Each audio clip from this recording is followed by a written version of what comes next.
LH strips are one of the most trusted fertility tools and also one of the most misunderstood. Hi, my name's Ina. I'm a naturopathic doctor with a focus in fertility and a proud mama of 4 after 30. So let's simplify them so that they'll finally become useful. You can use them to figure out your fertile window every single month. LH stands for luteinizing hormone, and it only has one job: to send the message. The egg is ready! Release it! When LH rises sharply, ovulation can happen anywhere between 6 and 72 hours. For most people, it's somewhere between 12 to 24. Having a positive LH strip tells you only one thing: your body is trying to ovulate. Not that it ovulated, not that it's for sure going to, and not exactly when. It's just trying to ovulate. When trying to get pregnant, we use LH strips to help predict ovulation, narrow down your fertile window, and time intercourse. But LH strips are only part of the tools that we use to measure your fertility. That's why they should never be used alone.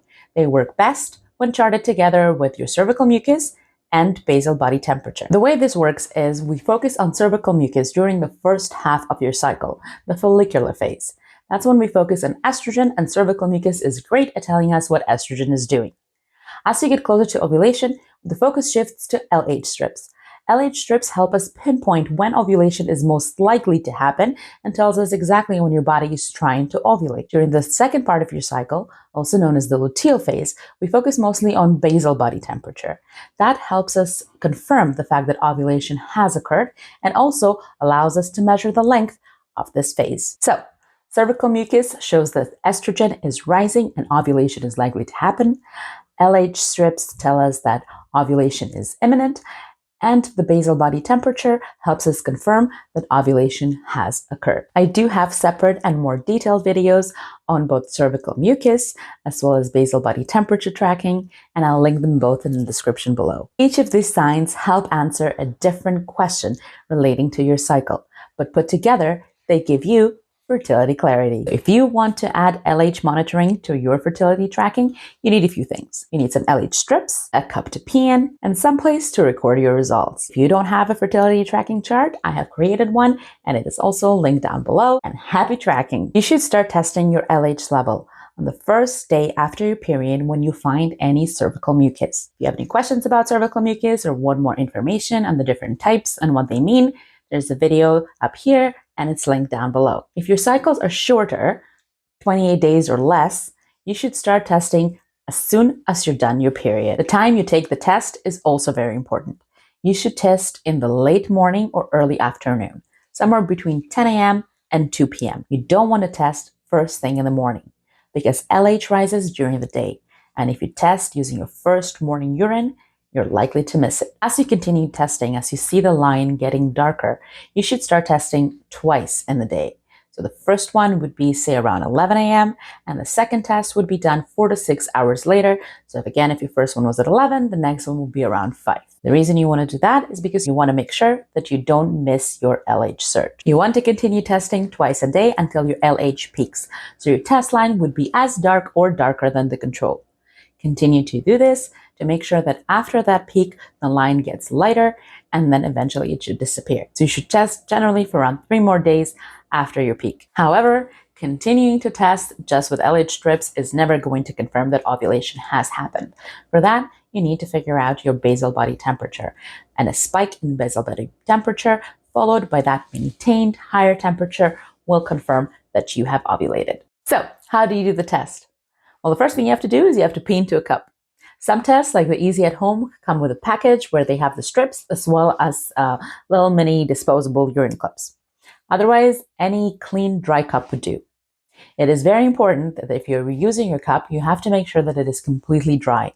Otherwise, if there are any water droplets, they can mix with your urine, and then the test result would be skewed, and you can end up missing your LH surge. After you pee into the cup, you're going to take your strip, you're going to dip it into the cup up to the line, and then you're going to wait to see how the liquid rises. Once you see the liquid rise, you pull out the strip, you got to dab it on the side of the cup and lay it flat. You got to wait briefly, and then you'll be able to see the results.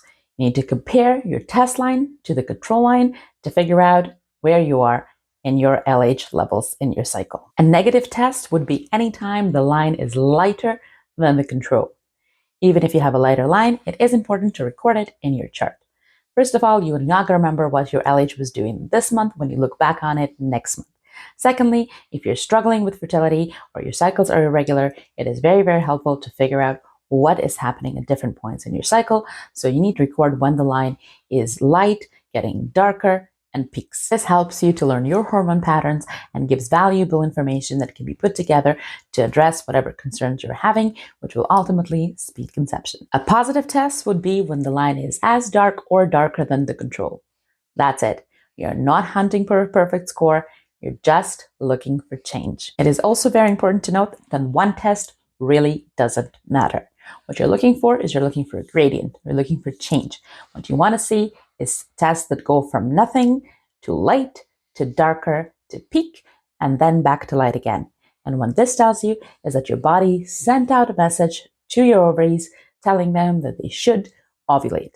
Now, in order to confirm ovulation, we're going to have to rely on a different tool called basal body temperature. Because the ovulation is not a long-term event, and also once the egg is released, it only has about 12 to 24 hours to live. However, sperm can survive for up to 5 days inside the female reproductive tract. This means that most pregnancies by far happen when sperm is already there and waiting inside the female reproductive tract before ovulation, not after. So using LH strips helps us to determine when you're likely to ovulate and helps you avoid missing that narrow window of opportunity. Whether your LH peak is high or low matters very little. All you have to see is that LH clearly rises, the line becomes darker, preferably as dark as the control or darker, but not for everyone, and then it falls again. That's it. That tells us that the message was sent and that you're trying to ovulate. A darker line does not release a better egg, and a higher number does not mean better fertility. The key point to remember is that the darkness of the line doesn't really mean anything. Changes on a day-to-day can happen for many different reasons. For example, maybe you drank a little bit more water today, or maybe you tested too early or too late, or maybe the lighting was off in the bathroom, and a bunch of other reasons. What really matters is that you see the gradient and the trend. The trend should be going from light to darkest, back to light, and then non-existent again. That is why it is so important to test all the way through so that you can clearly see your trend. In fact, some women ovulate with short and modest surges, while other women with very high LH surges don't ovulate at all. That happens in, for example, cases with PCOS, while some other women have different peak heights cycle to cycle, but still ovulate just fine. What's important is peak height does not equals ovulation quality. So, what kind of LH strips or LH tests should you get? My personal preference are the cheapest possible LH test strips that you can get. These are also known as OPK kits. The reason that I like them the most is because they're very inexpensive, which allows you to test multiple times and sometimes twice a day when necessary. There's no numbers or data to make you overthink it. All you're looking for with these are that the line is getting darker and matching the control. And they let you learn about your hormones and what's happening inside of your body, which is very empowering. Nowadays, there are lots of different gadgets and apps that tell you that they're going to make your life simpler. But in my opinion, the simplest thing you can do is learn how to read these very inexpensive LH strips. They tell you all you need to know about your LH levels.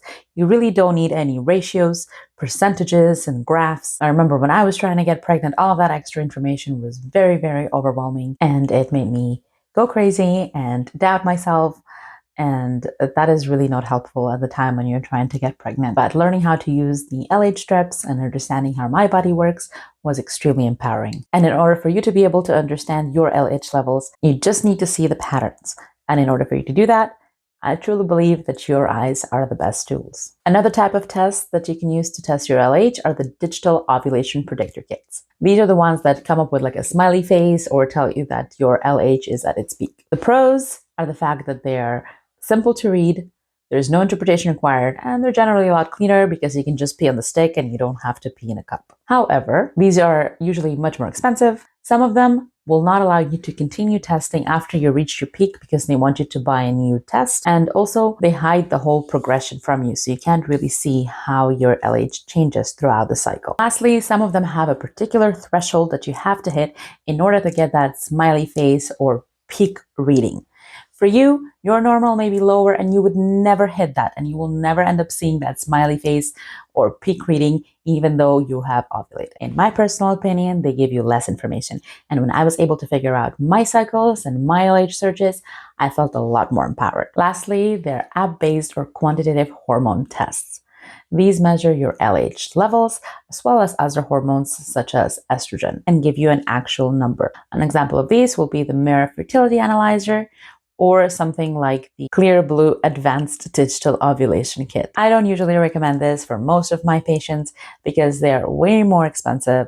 They give you specific numbers, which I find create anxiety more often than not. And the particular values that you get don't actually change any of the clinical decisions. And lastly, they can give misleading information in patients with PCOS, irregular cycles, or estrogen dominant patterns. So here are some common LH patterns that you may see after you've been tracking your numbers. Pattern number 1 is a clear rise and fall. This is exactly what you want, and it means that ovulation is likely to happen. Pattern number 2, many small peaks.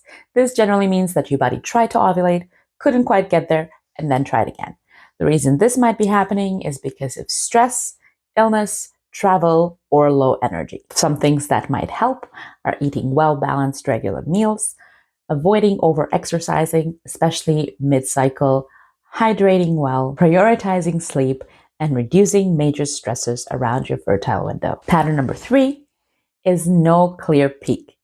That could mean that you're testing too late or too early, that you're having a delayed ovulation or an anovulatory cycle. What you can do starting right now to help yourself figure this out is test later in the day, especially if you were testing in the morning, because you might be missing that LH surge.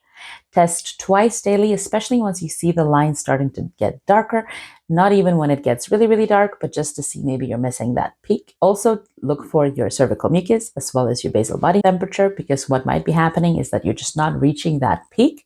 And for you, that's normal and your body ovulates, but on the test strips, that will never show. And track over multiple cycles because we do need to see patterns and not just a one-off cycle. Overall, LH strips should never really be used as your only tool to track your fertility. LH strips work best when they're combined with cervical mucus, which tells us what's happening with estrogen in real time, and basal body temperature, which helps us to confirm ovulation. You combine all of that information, it makes everything a lot clearer, and you don't need to guess anymore. You don't need fancy tests, perfect timing, or constant tracking. Simple LH strips, used correctly, give you lots of valuable information, even if your cycle isn't textbook. LH strips are a great tool, not a verdict.